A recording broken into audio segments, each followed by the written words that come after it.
প্রিয় দর্শক, গত 3 দিন ধরে দক্ষিণবঙ্গে লাগাতার বৃষ্টির জেরে মুকুটমণিপুর ড্যামের বর্তমান পরিস্থিতি আপনাদের দেখানোর জন্য সকাল সকাল বেরিয়ে পড়লাম।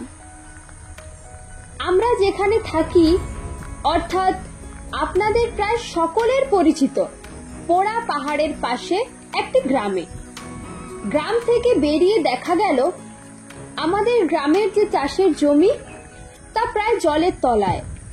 যত দূর চোখ যায় শুধু জল আর জল। কিছুটা আসার পর রাস্তার পাশেই পোড়া পাহাড়। বৃষ্টির মধ্যেই ক্যামেরা বের করে পাহাড়ের ভিডিও করতে লেগে পড়লাম। মেঘগুলো সব পাহাড়ের গায়ে ধাক্কা লেগে বৃষ্টি হয়ে সেখানেই ঝরে পড়ছে। পোড়া পাহাড়ের নিচেই রয়েছে একটা ছোট্ট খাল। অতি বৃষ্টির ফলে সেই খাল বা জোরটা আজ প্রায় ভর্তি।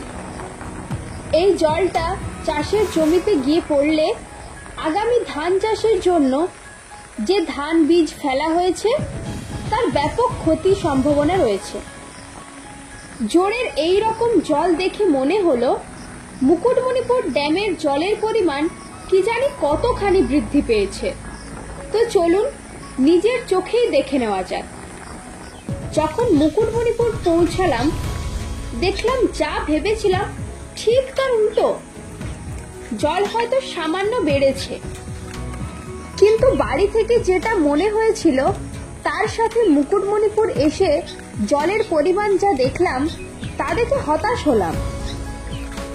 আপনারা ভিডিও দেখে নিশ্চয়ই বুঝতে পারছেন এখনো কত পরিমাণ জল হলে এই বিশাল আকার মুকুটমণিপুরের ড্যাম ভর্তি হবে।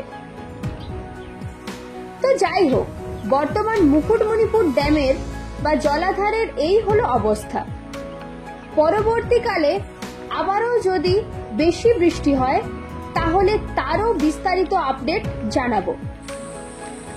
আর তা জানার জন্য আমাদের চ্যানেলটিকে সাবস্ক্রাইব করে আমাদের সাথে থাকুন। তো আজ এই পর্যন্তই। ভিডিও যদি ভালো লাগে তাহলে অবশ্যই একটি লাইক দেবেন, আর আপনার এলাকার বৃষ্টির খবর অবশ্যই কমেন্ট করে জানাতে ভুলবেন না। আজকের মতো মুকুটমণিপুরের আপডেট এই পর্যন্তই। ভালো থাকবেন সবাই, পরিবারের প্রতি খেয়াল রাখবেন। জয় হিন্দ।